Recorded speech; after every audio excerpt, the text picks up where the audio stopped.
What if the part of you that never fit the system was never the problem? What if your dyslexia, your sensitivity, your intensity, your refusal to accept the world's definition of success, what if all of that was actually pointing you toward your deepest wisdom? Today's conversation is with Ian Edwards, a world-class sculptor, champion archer, and deeply present human being whose journey began not with achievement, but with struggle. Ian left school at 16, barely able to read or write his own name under pressure. But what he carried was something school could not measure: awareness, intuition, presence, and an inner knowing that his worth was never tied to performance. This conversation is about awakening. It is about self-realization. It is about the difference between chasing validation and living from truth. And maybe most importantly, it's a reminder that the quality of our life is not found in what we achieve, but in how fully and honestly we live. Enjoy the show.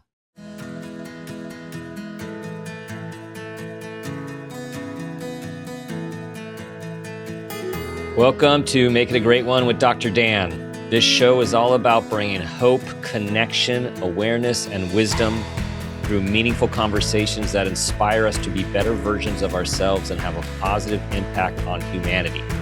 This is your space to pause, reflect, and reconnect with who you are, what you care about, and who you want to be. We have this moment, this day, and this life. Let's make it a great one. Today I am speaking with Ian Edwards. Ian is a British figurative sculptor with over 36 years of professional experience. His work is collected internationally and explores themes of awakening, self-realization, presence, surrender, and the human journey. Alongside this career, Ian is a world archery 3D longbow world champion, European champion, and British champion. Through his sculpture, writing, and speaking, Ian explores the relationship between presence, fulfillment, performance, and self-realization. Ian, welcome to the show. Good to meet you, buddy. Good to meet you. So, you don't know how I know of you. I'm going to tell you. I'm super intrigued. Yeah. So, a client of mine, long-term client of mine, great individual. He is an archer. Okay. And he forwarded the podcast when you were on the Push podcast. And he doesn't do this very often, but if he finds something that is inspiring to him and also something that he really connects to and relates to, he shares it with me. Nice. So he did. And I listened to, it was a long podcast. And I was completely drawn in to, like, who is this world-class artist, but he's a philosopher. Like, he's on the journey. And what you were talking about and sharing in the show, I immediately reached out to my producer and said, I gave her the show and I said, you have to listen to this. And would you please see if Ian would be interested in coming on the show? So thank you for accepting, cool. And I've been looking forward to this conversation. Super cool how that came about, right? It's because that podcast also came about by me inviting the host of that podcast onto a seminar for us for the GB squad. And so he came on and he talked around his thinking, and then I said, look, I think we need to share that with your listeners. I think that's really valuable. Good information there. And so then from that, I also shared some of my insights. It was really to be about him and his thing, but I also just added and wanted to give to it as well. But no, really cool. No, it was really brilliant that you ended up doing it. But you don't shoot a bow? I don't shoot a bow. I mean, I used to do it at summer camp back in the day, but that's all I got. There you go. So now we've just solved the issue. Yeah, exactly. You just I learned all wrong. You know that hole in your heart, right? Where you've been going out into the garden, just wandering around like a lost soul. Yeah, it's all to do with not having a bow. Okay, so that's how the beginning and the end of it. That's it. Oh Yeah. man, I still can feel all the rope burn on the inner of my Oh yeah, elbow, right. all Yeah, red and string. Yeah, yeah, string band. Yeah, yeah. yeah. That's funny. So so back to the show. Hmm. And he did talk about how you were really supporting him in getting his ideas out there, and as I've learned more about you and watched some of your YouTube videos, I love how you drop the wisdom. We'll tell everyone how to get that on YouTube. Um, that you were really helping him go from a state of performance to presence, right? To really like step into like Yeah, his power, his inner wisdom. And I just thought it was really cool, and he appreciated it very much. How you were facilitating that for him in a way yeah, yeah. that I just found you just completely like really grounded. Mm. And one of the many things I want to talk about today is the journey that you've been on and started at a very young age of going inward. Mm. Mm. And okay, so we got a lot to talk about, Yeah, yeah, and yeah, yeah. I want to set the stage for folks with at 16, school was not easy. No, because For that's the other cool thing. I just want to. Yes, That was the other yes, thing, and then because of like the little yes, synchronicities, I yes, then went on to Summit. Is that correct? yes, Summit Center, Summit. yes, Yeah. And I'm just like looking and going, who is this guy? Just like you do, right? yeah, Background, just looking around, and then I'm like, oh. And then you work with children, and then this thing which you call two E's. Is that correct? yes, Yeah, yes, yeah, twice two E's. exceptional, yes, Yeah, twice except. And I'm like, look at that. Because I'd yeah, never heard that term. I don't know if you yeah, invented that, if that was no, something which, okay, yeah, I've never heard of that. But that was obviously me. But I was at such extreme ends because I was so dyslexic that when I left school, I could just write my own name if I wasn't under pressure. But if you know you can only write your own name when you're not under pressure, every time you're asked to write your own name, you can't write it, right? It's a bit like stuttering. So I left school barely able to write my own name, and that's it. No, I couldn't write anything else. And I had the reading age of a 6-year-old, right? So I had that at one end. And at the other end, I had this thing which wasn't really at that time measurable, which was a certain sense of awareness and a certain presence. And also, um, I would say a clarity because everything seemed pretty lined up very quickly for me. So therefore, I felt very secure in myself, but I couldn't do the academic stuff. And so, from a young child, you see the other children getting the A stars, getting the badges. Now they can use their pen.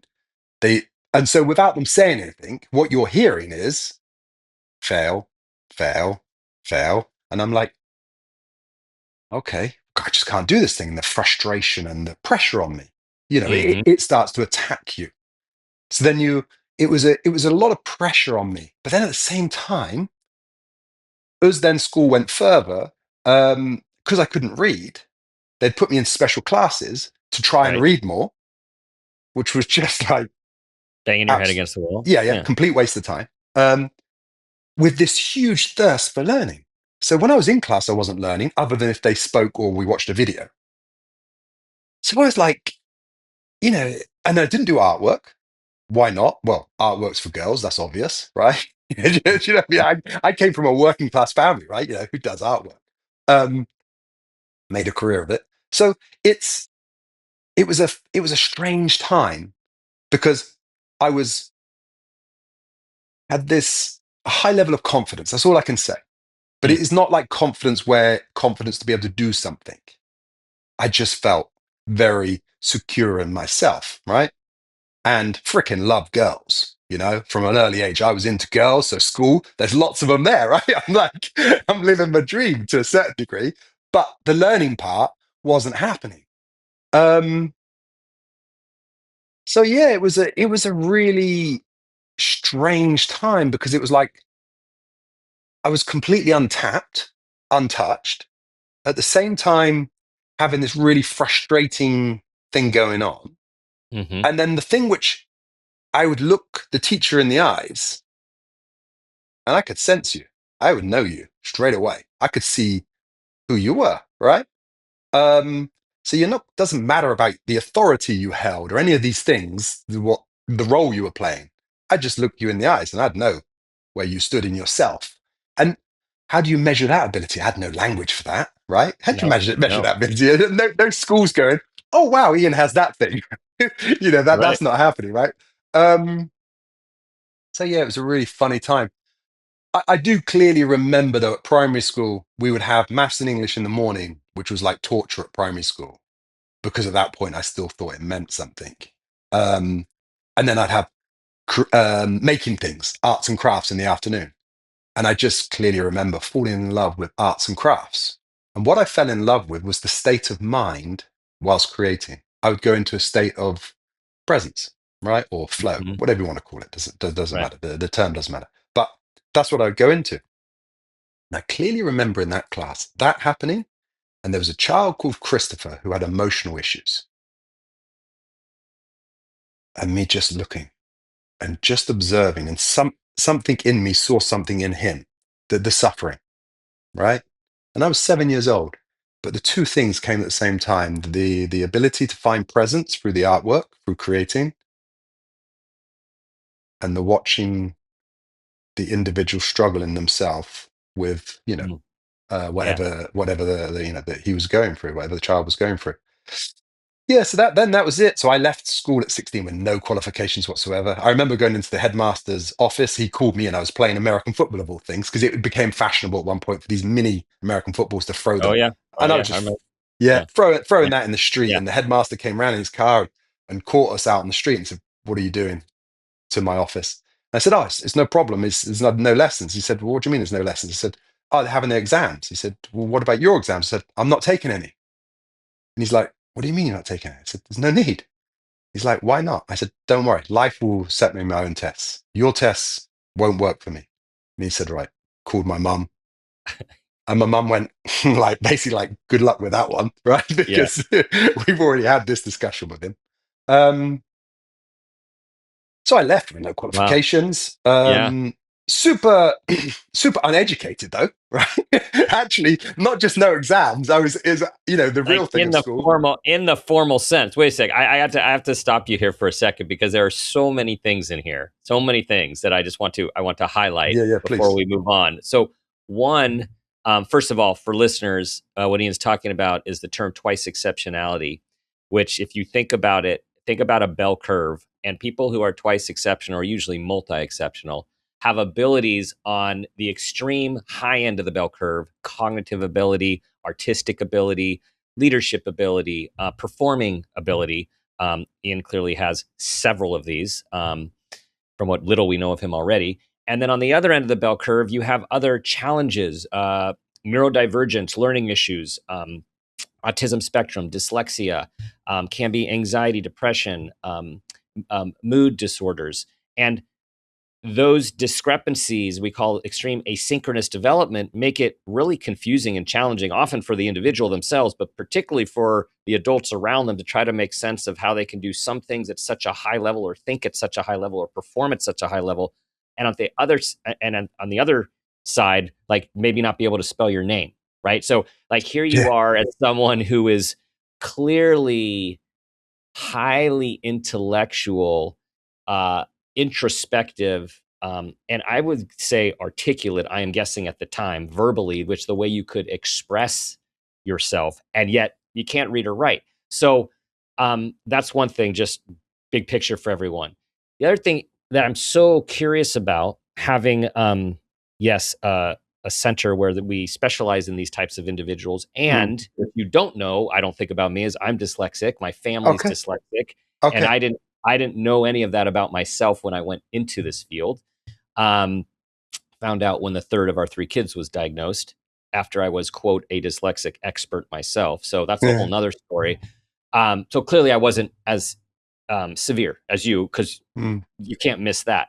But what's so interesting about you, among other things, is that most people have a tremendous amount of emotional shrapnel from the feeling of feeling stupid, of feeling like they're going to get found out, of people teasing them, showing their work, teachers calling them out, like, and somehow you kept your inner knowing, like you kept this inner knowing about your abilities, Yeah. which, So there was two how did things. that happen? Yeah.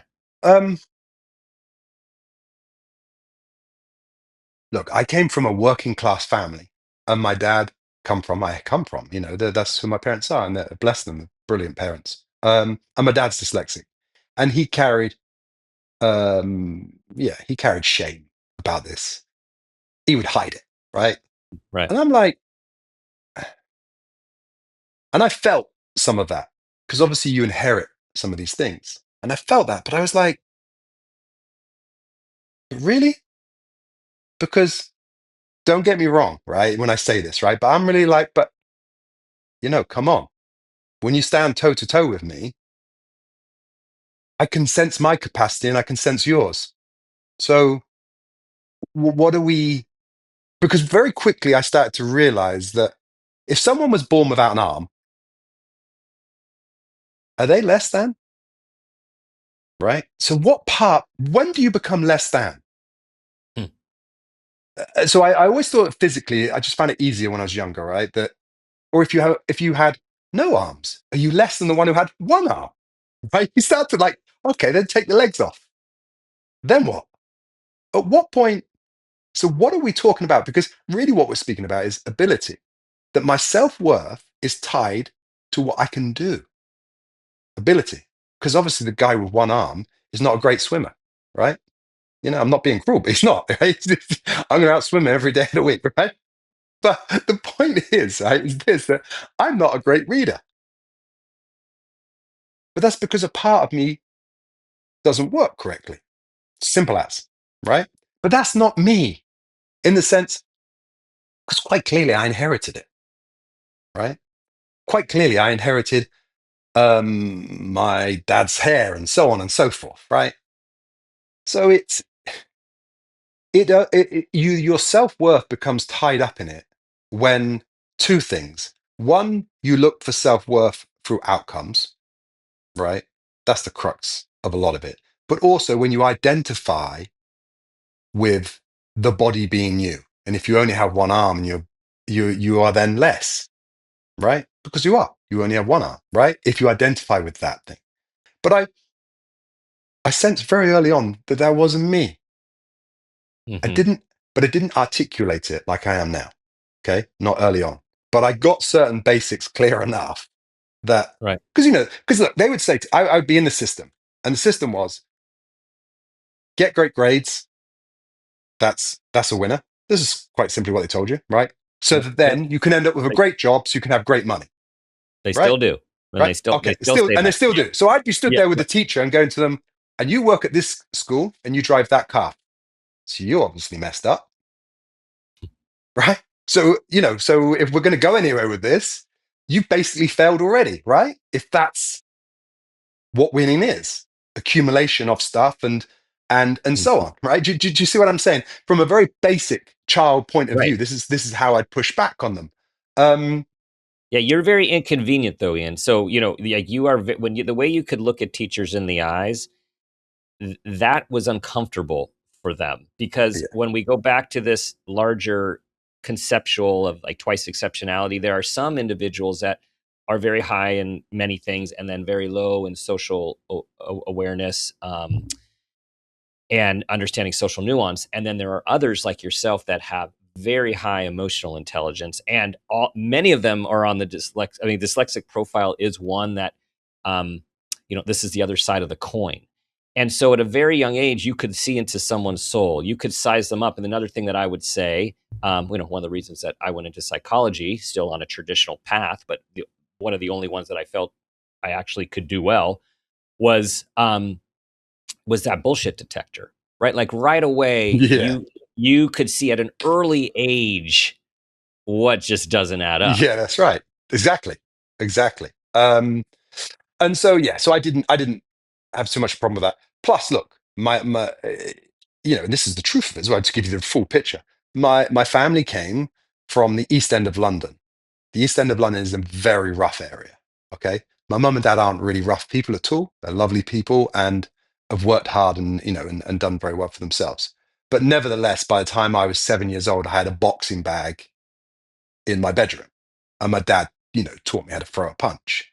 And it was very clear in our house, you just square up. If you've got a problem, if someone wants a problem, they can have a problem.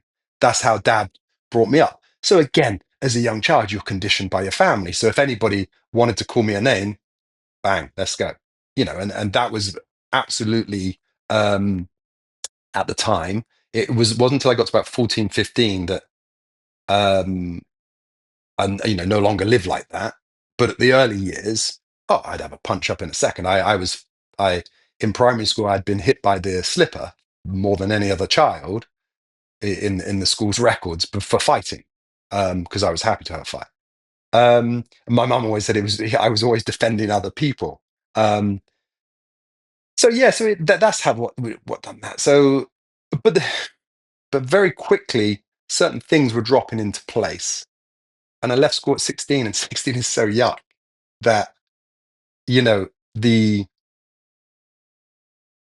the conditioning was still there. A lot of conditioning was still there, but nevertheless, there was still another aspect of self-awareness there. Mm-hmm. Left school.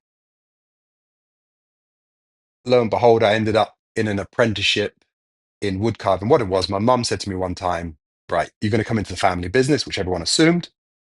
I did 1 week and said, I can't do this. My mum said, okay, what do you want to do?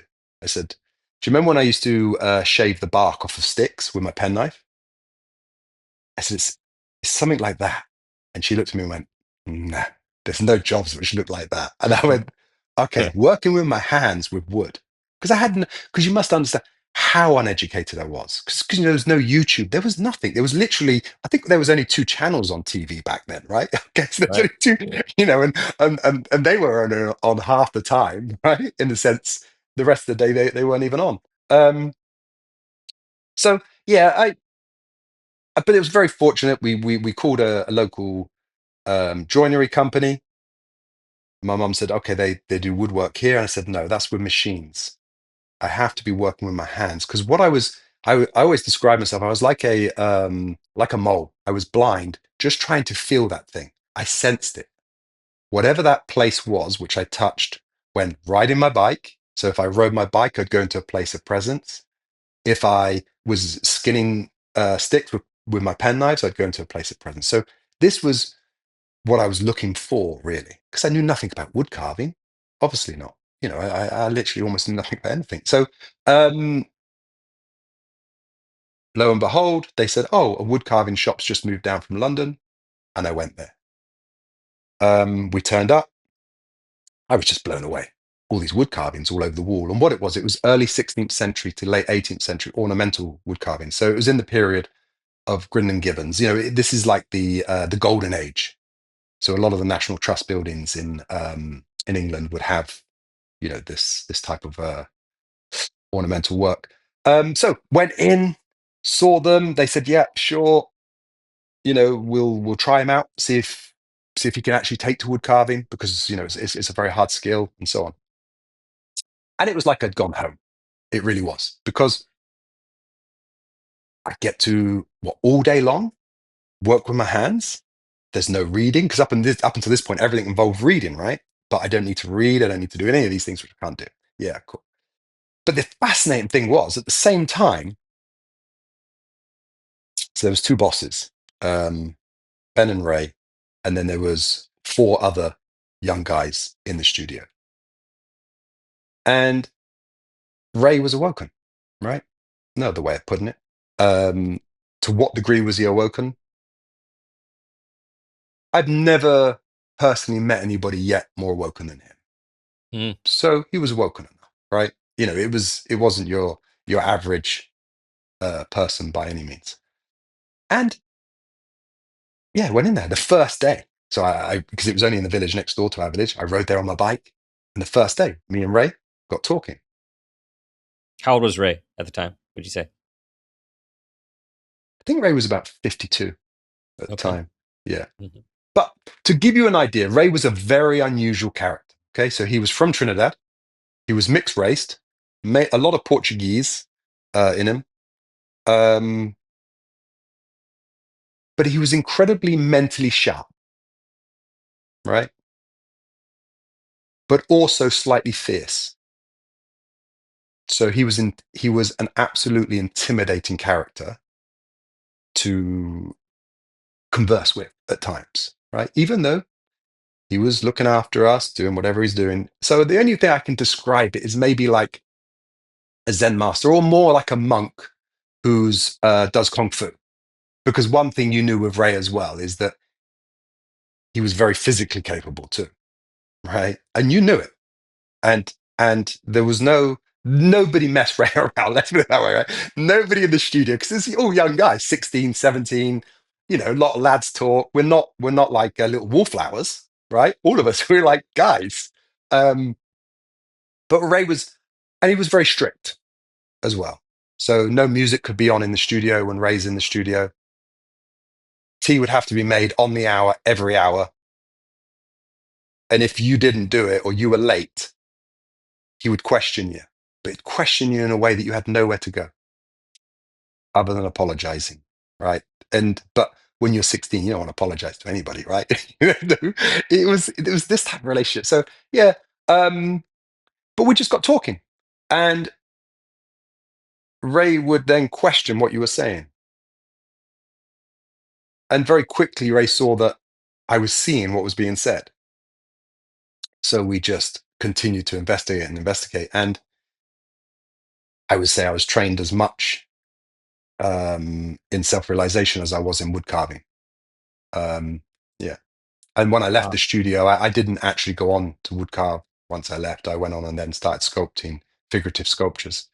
Um, so yeah, It was at 19, you say, like, it, because you were there for about 3 years, correct? 4 years, Uh, yeah, 4 years. 4 years, okay, but it was Yeah. at so 19 towards the end that you had a profound journey, an inner transformation. Yeah, like a clear milestone. So, but to give you an idea, with the conversations with Ray, so you understand what's happening, we would talk, but the conversation would be one of each step would be another step until in the end the mind was silent. So this would happen probably 2 or 3 times a week, where the mind would go, we would just talk, talk, talk, talk. And you always, Ray's thing was, you'd always be traveling forwards with the logical thinking. It's a little bit like, do you know Rupert Spira? I know Okay. of. Yeah, yeah, Yeah. yeah. So so he would guide you through step by step, and he would be showing you, no, it's this. So Ray would speak in that way, and you would travel with him until in the end, the wheel of the mind would be stopped. So then you would have an absolute clarity. So you'd have silent mind.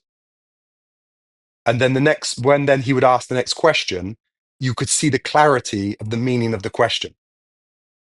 Yeah. The wheel had Yeah. stopped. And with the wheel no longer spinning, in that silence, you could see clearly. So what Ray was really developing with us was an absolute clarity of mind. Mm.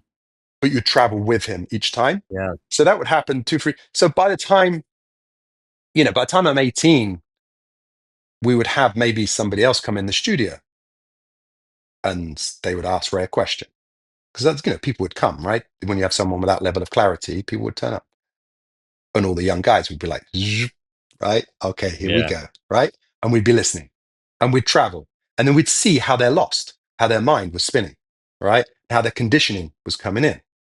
So the training was very, very intense. Mm. And we were like athletes. The sharpness of the minds of those young guys in that studio was quite something. And but that was obviously, we didn't know anything else because that's what we'd grown up with, you know? Also the conditioning, all of that was removed. And all of your prejudice, all of that was removed. Because nothing was allowed to be unturned, right? That's why I say it was slightly forceful, but we wanted the process, right? Yeah. Yeah. Um, Yeah. Do you know yeah, of the book? You know the book, The Way of the Peaceful Warrior by Dan no, Millman? no, no. And So I love that. it's out this way, and there for those who might have heard of it, what you're making me think of is the story about this college student who stumbles on a mentor who is the uh, runs the gas station or the petrol station at midnight, and he coins him Socrates, like that becomes his master Right. out of at when you are not expecting it to look like this, to be like this, to even be this, and I just kind of get the chills thinking about you finding your way there Yeah, with strange, isn't it? him. Strange. And Yeah, then and then Ray also introduced me to Krishnamurti. Um, and so then I would, as I got a little bit older, I had a car and I'd drive into the studio then and I'd listen to, it was cassette players then, right? I yeah. would listen to Krishnamurti on the cassette player, drive in, drive out. And yeah, and then around 19, because I remember the property because the first time it happened, my job was I would be the first person in the studio. So I'd have to clean the floor. I would have to then wash the milk bottles and I'd take the milk bottles to the top of the drive, leave them at the top of the drive and then come back down. And on this occasion, everybody else was already in and the bottles weren't clean. And Ray said, as the bottles have not been done. And I'm like, okay, sure, I'll get that done now. Went and washed those. And everything at this point is normal. We have not had a conversation beforehand, me and Ray. So it wasn't off of, it wasn't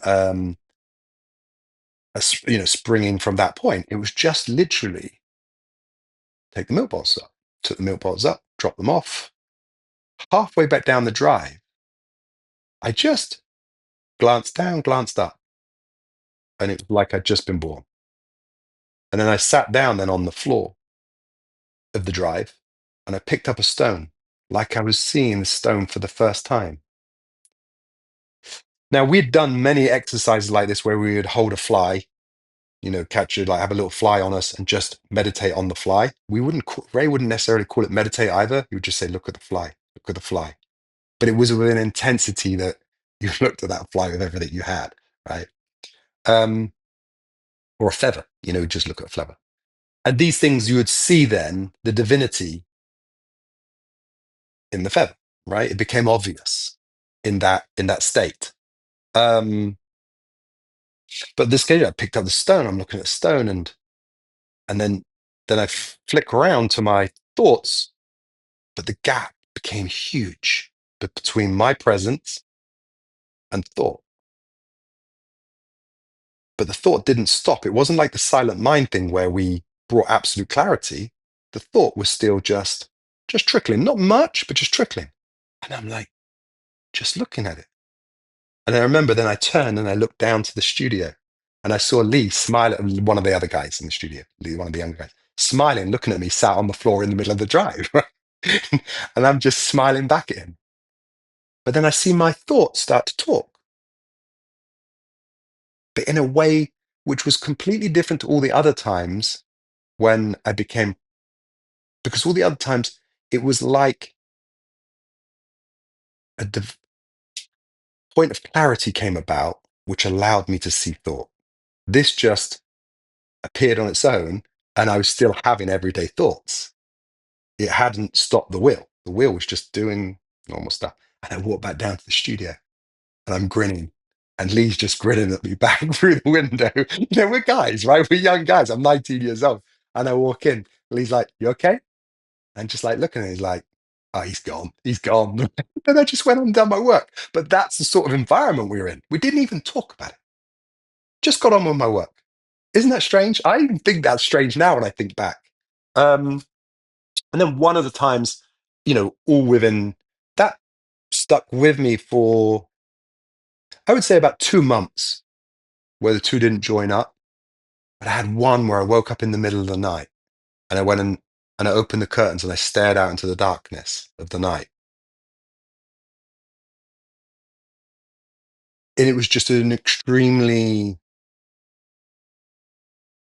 intense moment of the oneness of the night. That's all I can say. It's very, the thing Yeah, is, like, you explain these things and they're not the experience, right? no, Um, you can't put words to it. no, no, but it was a oneness of the night, of the darkness itself. Look, And, then I set up my own studio. Then most of my my figurative sculpture has all been around then, expressing symbolic figures around this because it's obviously been the most significant thing in my life. Um, yeah, and that's been it, and the core insight though afterwards. So once the spirituality all settled, presence and so on, and it was all understood, and it was also spoken about so much. There was absolute clarity around the language, about what this meant, what that didn't mean, and so on, because the language was important for Ray, because there had to be no vagueness. There had to be a precision with it. So therefore the words had to be correct. And if they weren't correct, did that mean you didn't know? Was there a lack of clarity or a lack of understanding of the language? So he'd draw you back to the language, because it was an anchor point. Mm. Um, yeah, and was it harsh? Yes, it was harsh. I've got to be honest. Yeah, it was harsh. It's not my nature. I'm soft. I'm an easygoing soft guy, right? R- Ray wasn't, right? He was gentle, interestingly. He was gentle. Um, but like I say, there was an intensity and fierceness. Um, yeah, set up my own studio, went from there, and then started to live my own life. And I realized the clarity which I came to from that was that here, we live in a physical world. And there's only one thing of meaning. This was the insight, which is the quality of your life. And the quality of your life is in direct relation to how fulfilled you are, how much joy you have in your life, and how much suffering you don't have. Right? Right? And joy and fulfillment comes from being true to yourself, because that is the nature of yourself. The nature of yourself is joy, is fulfilled, right? Um, so that became the daily practice to remain true to yourself. Mm. There's nothing. What was realized is there's nothing else here. That and playtime, right? Come and Right. play, play in the world, play, play bows and arrows, right? It's not all Yeah. about bows and arrows, but they're right up there, right? Yeah. Yeah. I mean, we haven't even But got to bows and arrows yet. I yeah, mean, play yeah. sculpture, play artists, play Right. creating things. Right. The very thing which I loved when I was in primary school was the very thing I loved. Right. So I rode bikes, I got dogs, I played in this world. What else would one do, right? My need for spirituality, in the sense of I would still love to hear spirituality. I'd still love to hear someone. I'd still love to hear Krishnamurti, um, Spira, some Daya. I'd love to hear these things with Love Wayne someone. Dyer, right? Like it, yeah. And there's hearing it, but then there's experiencing it. Mm. But still, if somebody else is shining it and they're sharing Yes. that, what a lovely Yes. thing. What a Yes. lovely thing. Eckhart Tolle, right? Another one. Yes. Yes. And I would listen to all these different things at different times and I'd love them. And then have whole periods where I had nothing to do with them, right? Right. Because Right. I also love dogs. I got hugely into dogs. I used to train dogs as well in the evenings. Um, yeah, and just like I say, it was and creating my sculptures and my. Then I taught myself how to pour bronzes. And what I'm saying is, I You just you did followed your bliss. right. You followed your bliss. Exactly, exactly. Yeah, yeah. Which I would call, yeah, exactly that. You through hearing yourself, you hear what is your heart's desires. Right. What do you love for its own sake? Yeah. That's it, right? That's it. Right. So to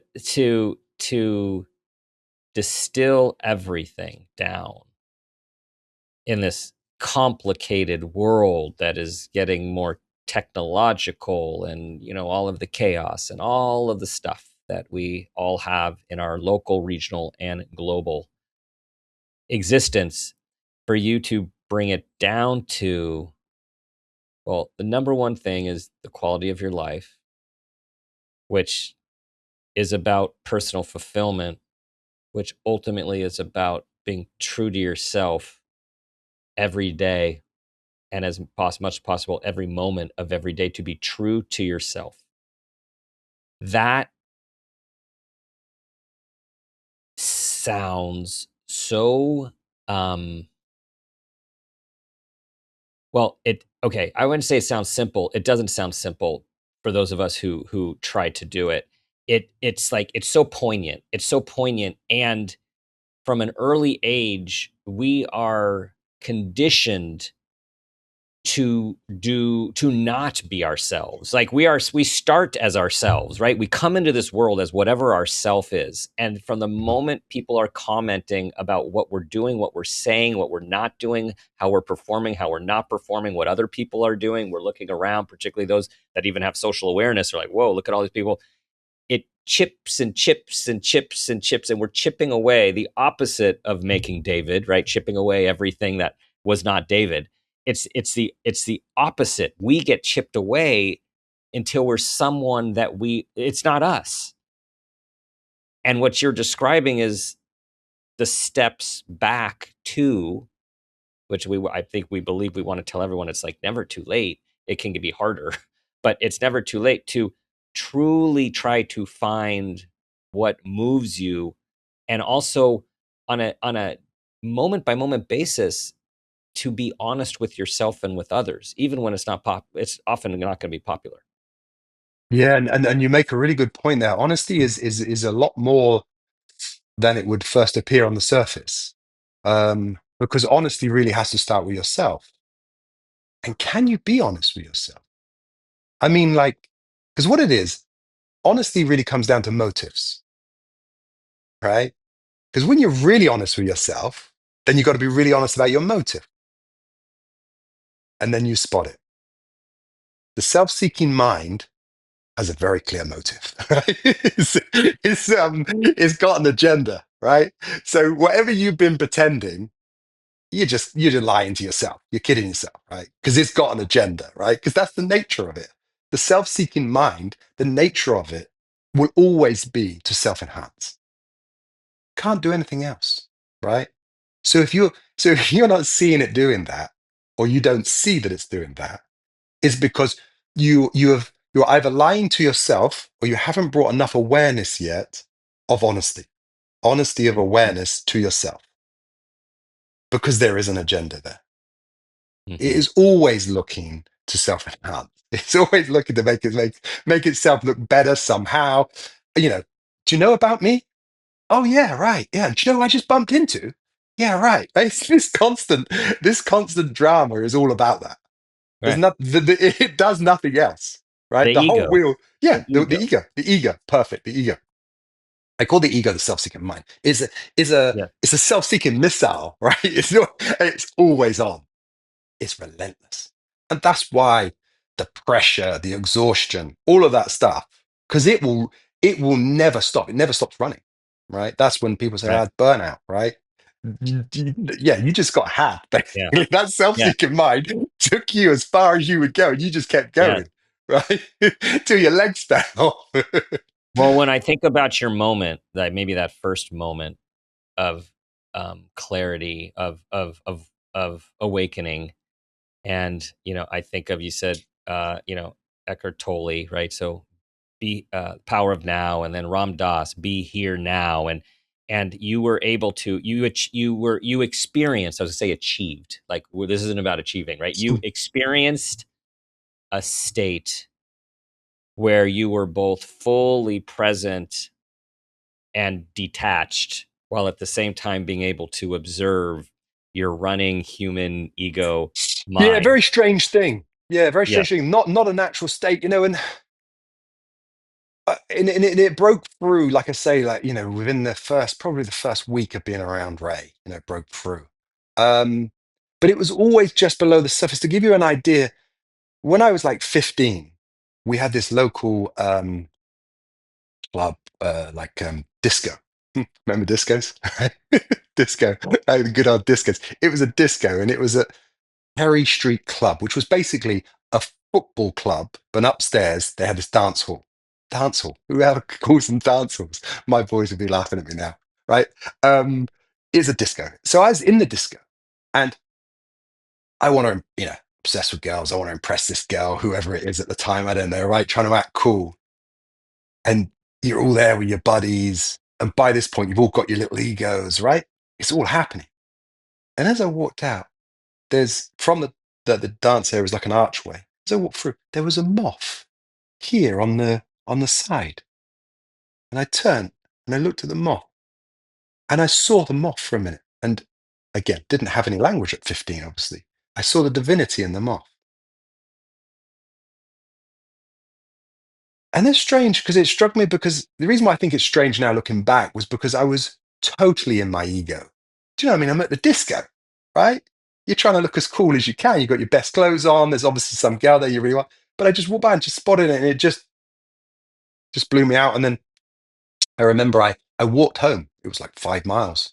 Just walked home, just contemplating whatever had just happened to me, or just may say contemplate. No, I wasn't contemplating. I was just experiencing, feeling it, but I didn't understand it. I had no language whatsoever. So I think the reason why some of those things happened was because it was just below the surface, right? That it didn't take much to break it. Right. Um, Right. Right. and in the same way, parts of it will be broken away whilst being dyslexic because basically the system was telling me I'm no good, right? One way or another. And I'm like, okay, I don't fit the system. And then I'm struggling with it. So then the system wasn't able also to grip me because I didn't fit it. So I was already outside of Right. how to be a success Yeah. so Right. a few things had Yeah. helped me. Yeah. I was blessed. I feel like I was blessed to get there early, in Yeah. that sense. I had a few triggers which were perfectly placed for me. Um, Yeah. you know, it, You made me think of what you just said about being outside the system. Jack Horner is the world leading paleontologist who helped Steven Spiel create Jurassic Park, and he is a severely dyslexic individual who I've had the privilege to hear speak several times, and he has his own version of looking for couldn't read or write, but he was collecting dinosaur bones in elementary school, middle school, and he had like his own museum. That was his project. But where I'm going is, he said the reason dyslexics think outside the box is because we were never in the box in the first place. right, right, yeah. So it's a saving grace, right? I Yeah, didn't have to. I didn't have to break anyone's box. It didn't fit. Yeah, you're right. exactly. Yeah, it's perfect. Um, yeah. So How do then it you? was. How do you? Mhm, How do you? Sorry to interrupt. Because I'm mm, curious. You said your three boys, mm, and I know your family is very important to you. And yeah, hugely. Yeah. how do you? How old are your boys at this point? So I have two older boys, 26 and 23. Hmm. And then I've started again, and now I have a 3-year-old. Oh man. Yeah, Oh, okay. yeah, Man, you are courageous. Good for yeah. you. And so this is actually just good. I want to hear this because you're different places in life, Mm, than you were with these yeah, two yeah, different yeah, yeah, of age course. individuals. How do you convey? And let me like, how do you teach? How do you what do you want them to know? Because I think way back in the day, Byron Katie, who is an amazing individual, who would talk about once she had her enlightenment, I'll call it her awakening, which was like on the floor of a residential treatment facility after deep depression. She like woke up, and then she had grandkids, and I remember her talking about her grandkids. It's like having to use the regular language of the world, even though she knew that was not the language of how things really are. Like this idea of like, how do you socialize the way one is supposed to, while also having this other knowing and wanting them to know? Look, it's a bit like this, you meet the child where the child's at, right? So my 3-year-old, he wants to go on the trampoline. we're in the middle of a heat wave at the moment here in the UK, right? So I just finished work. My studio is in my garden. I'm pointing like everyone knows where I am. Sorry, Yeah. I'm in my I can see it. studio, I and can my see it. Yeah. yeah, and Yep. my house is just over there. And I go in, and my 3-year-old's like, "Dad, come on." Okay, I just got to wash first. I'm like, "Oh, got dirt all over me. Let me wash." We go on the trampoline. I meet him on the trampoline. He wants to go on the trampoline. We're cleaning it a little bit. He's telling me stuff. Go on, bounce big, Dad. I do bouncing, right? That's what you do with a 3-year-old. Then when the 3-year-old becomes a 10-year-old, and the 10-year-old now everything's about football, right? And winning football and how you play football. I meet them there at football. We just talk football. And as little bits come up and they ask me things or this happens, I go, "Oh, what is that?" And we just look at it together at their level. That's all we do. Yeah. Um, And with your young men, but uh, how but does uh, that but to change? be honest, Yeah. though, at the same time,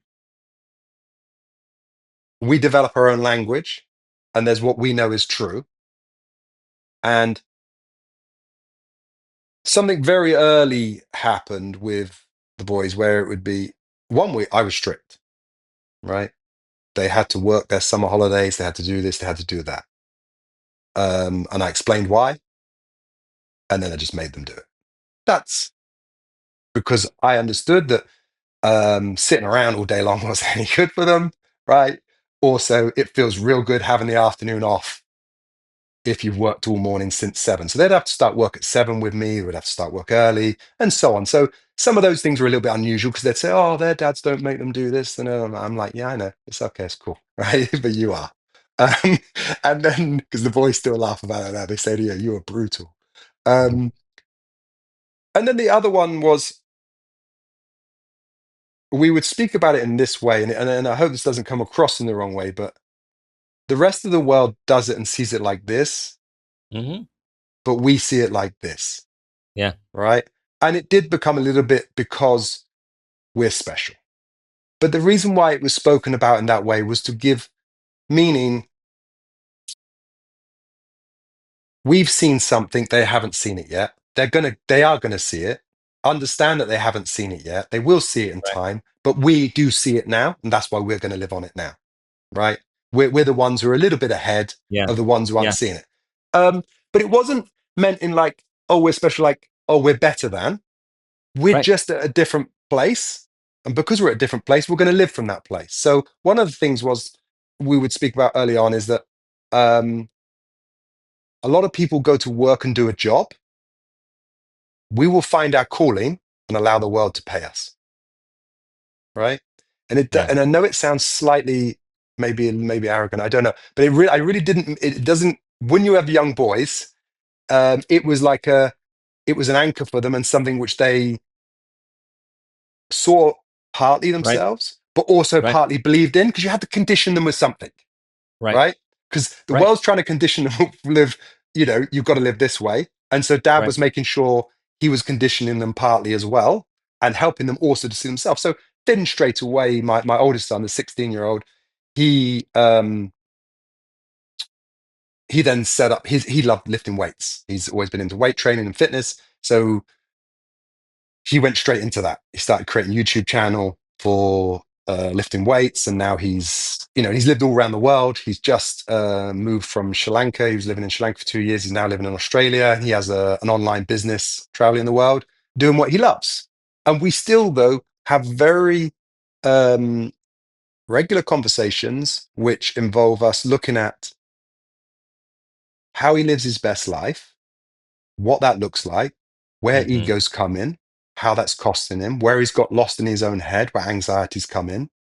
Um, and he understands it and he sees it. Um, he hasn't had any awakening in the sense of some huge awakening, but what he is very clear on when he's been had by his own ego. Yeah. Yeah. He's very clear Yeah. when he's got himself in a bit of a spin, and he will ring. We were only Yeah. talking about this week. Then we'll ring like every other day. "Hi, Dad, how you doing?" And he's Yeah. like, "Well, why wouldn't you? You know, if your dad's like my Right. dad, why wouldn't you? That's his answer, right? Right. Right. Freaking, you're going to Right. touch base with that because after I come off that call, I feel great every time. That's what he says to me, right? I'm like, cool. And so he does feed off of that, and he's Yeah. had times where he pushed that away, where he's saying, Yeah. no, I need my own space, got to find my own feet, but Yeah. he's got enough of his own self now.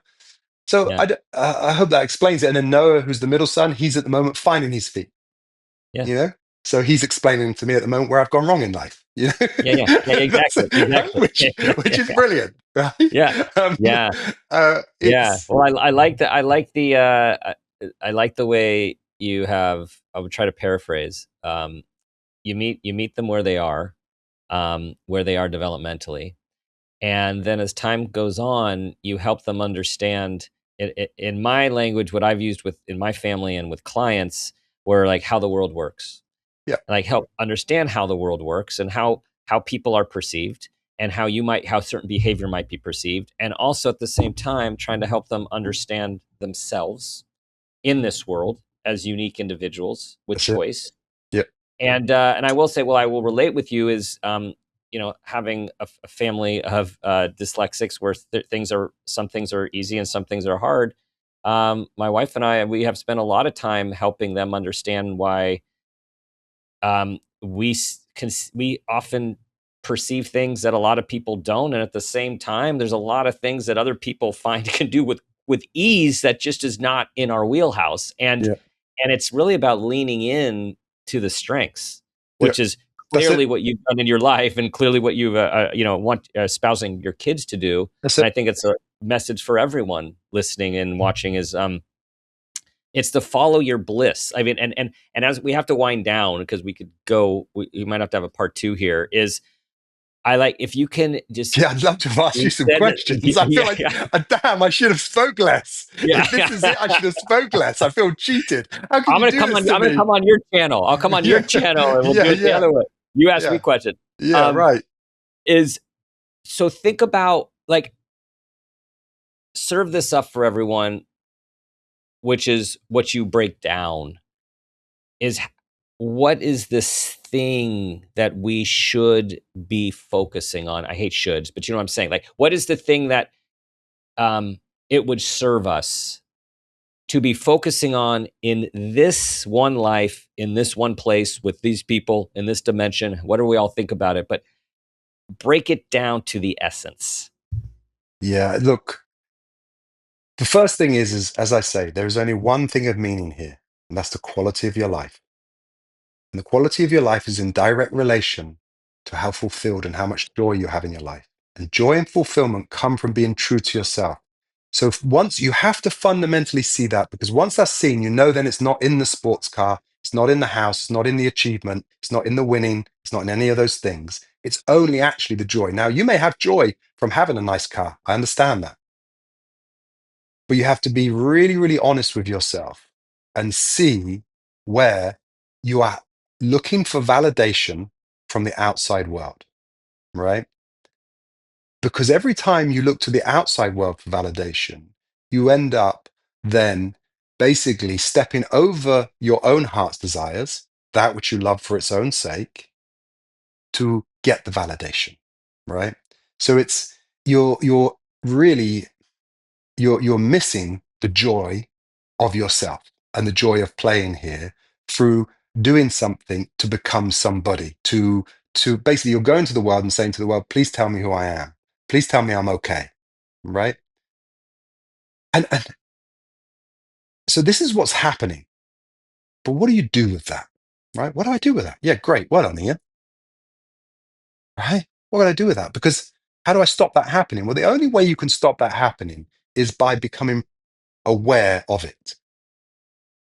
So you have to give yourself some time where you start to build up the awareness to see where your thoughts are going, sitting down and being really honest with yourself and seeing the motive behind your thinking, right? Because as you start to see that, you'll start to grow the awareness that this is constant, the self seeking mind. It's constantly looking for this validation. The pressure which you're feeling is that validation. But the truth is, that isn't real.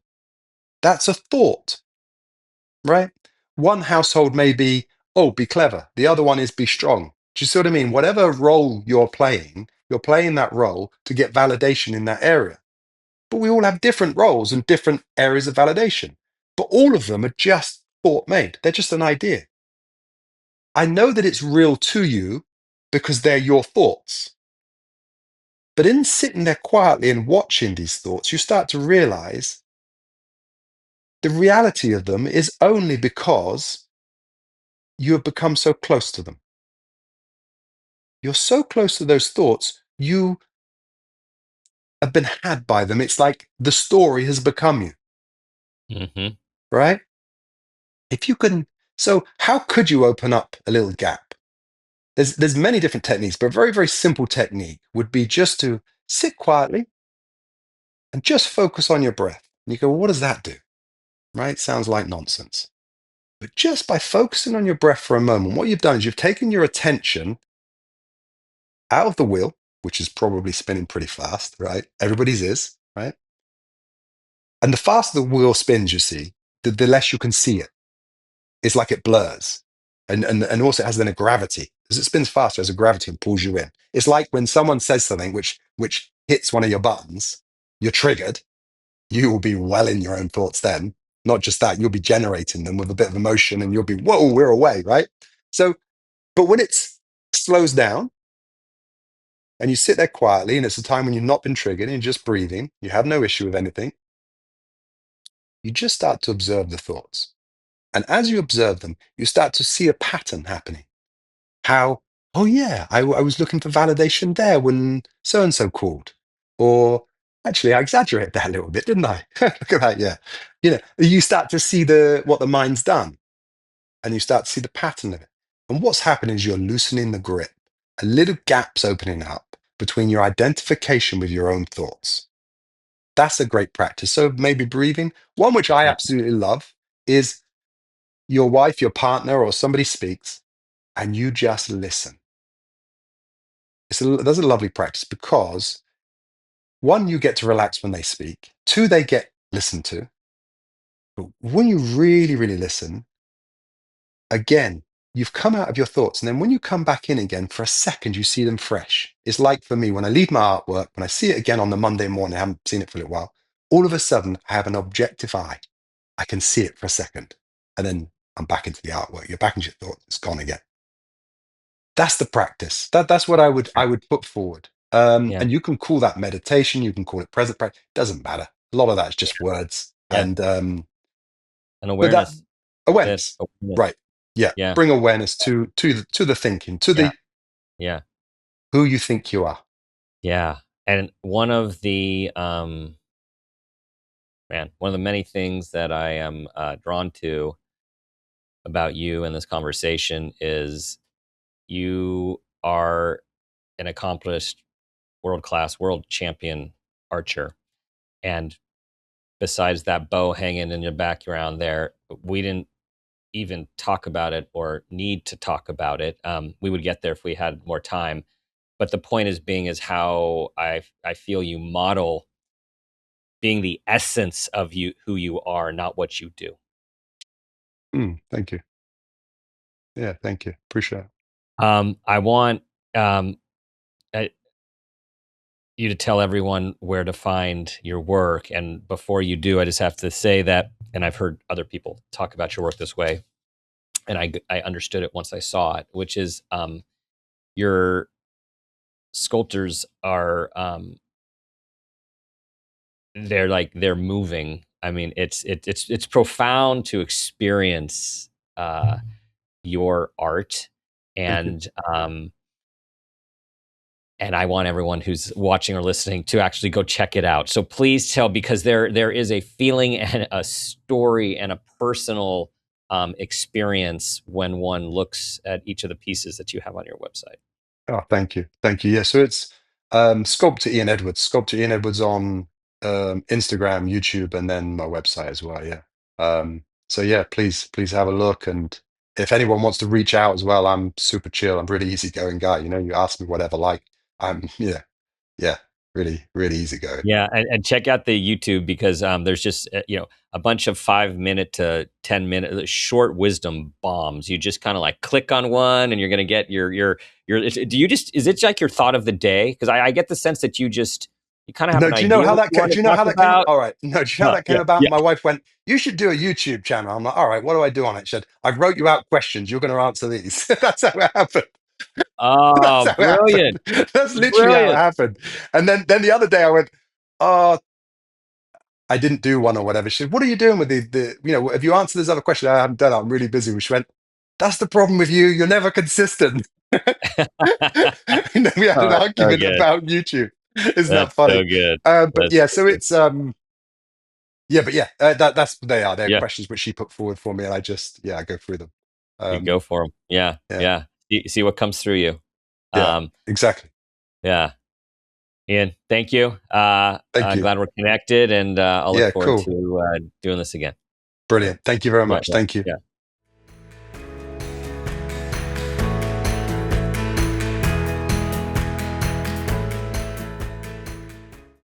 Among the many things that struck me about Ian is his presence. His presence in our conversation, his presence in his daily life, his presence in his intention, and his presence in his evolution as a human being. Here are 5 key takeaways from our conversation. Number 1, your worth is not your ability. Ian reminds us that we are not less than because something's hard for us. Reading, writing, performance, achievement, these are abilities, not measures of human value. Number 2, sometimes not fitting the system is a gift.